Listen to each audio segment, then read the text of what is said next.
Okay, so picture this. You wake up one morning and the news is just blaring that the entire Middle East is essentially on fire.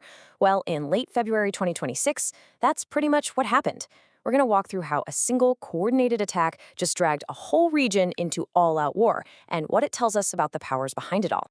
And let's be clear, this was not a warning shot. The sheer scale of this initial attack by US and Israeli forces was, well, it was unprecedented. This was a massive signal that the old rules of shadow warfare, they were completely over. The whole region was plunged from this state of, simmering tension into a new, terrifying, and very open conflict. I mean, just look at how fast things moved. The first 48 hours were an absolute whirlwind of violence and political chaos. You have a supreme leader killed, missiles flying back in retaliation, the world's most critical oil choke point getting slammed shut, and a frantic, high-pressure power struggle already kicking off in the heart of Tehran. So, to really get a handle on this crisis, we're going to break it all down. We'll look at the initial conflict, the crazy power struggle it ignited inside Iran, the strategic thinking of the US and Israel, the global fallout, and then the surprising diplomatic efforts to try and pull everyone back from the brink. So what exactly was the strategy behind this opening salvo? Well, sources confirmed the initial attack was what's known as a decapitation strike. I mean, that's a bold, incredibly risky move designed to take out Ayatollah Ali Khamenei and throw the entire Iranian regime into maximum chaos right from the very beginning. So, with the supreme leader gone, you immediately get this massive power vacuum. It triggered a succession crisis that really exposed the deep, bitter divisions inside the Iranian regime. The whole process to replace him was rushed, it was chaotic, and ultimately it was controlled by the country's most powerful military force. And the man right in the center of this storm is Mojtaba Khomeini. For years, this guy operated in the shadows, building up immense power through his deep connections with the Revolutionary Guards. But his path to the top had a huge roadblock.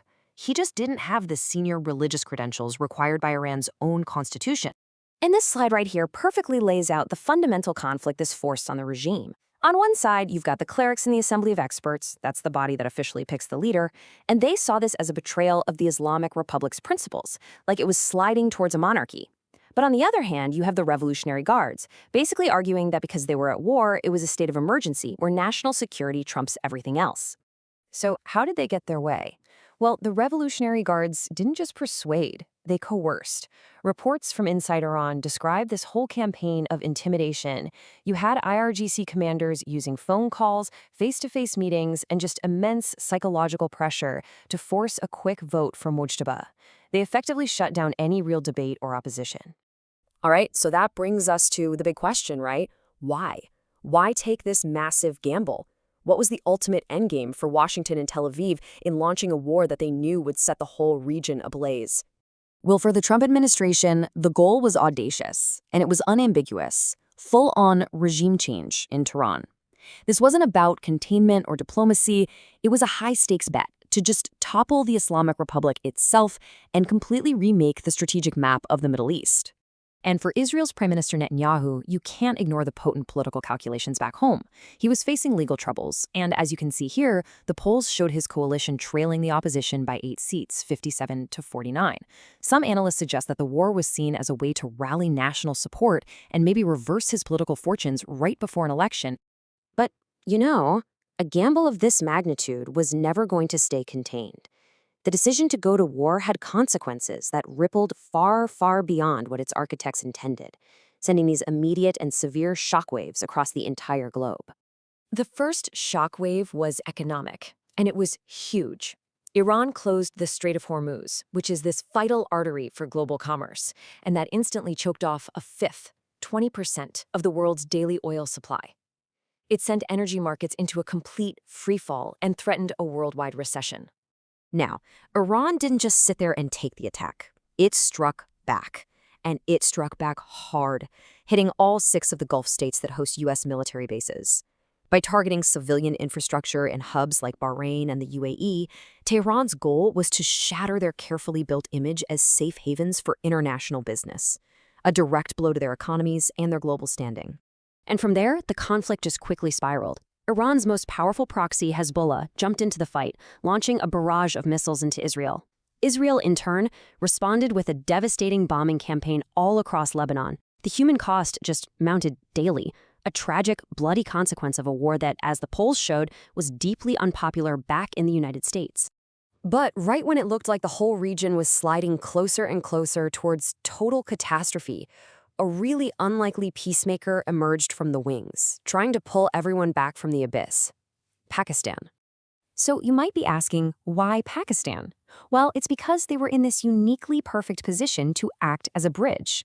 They had strong historic ties to Iran, a defense pact with Iran's arch-rival Saudi Arabia, a deep strategic partnership with China, and they had carefully cultivated a line to the Trump administration. It was one of the very few countries that could actually talk to everybody involved. And Pakistan's role here was way more than just symbolic. Islamabad became the hub for this flurry of high-stakes diplomacy, shuttling messages back and forth between Washington and Tehran, and actively mediating this 15-point list of U.S. demands for a potential ceasefire.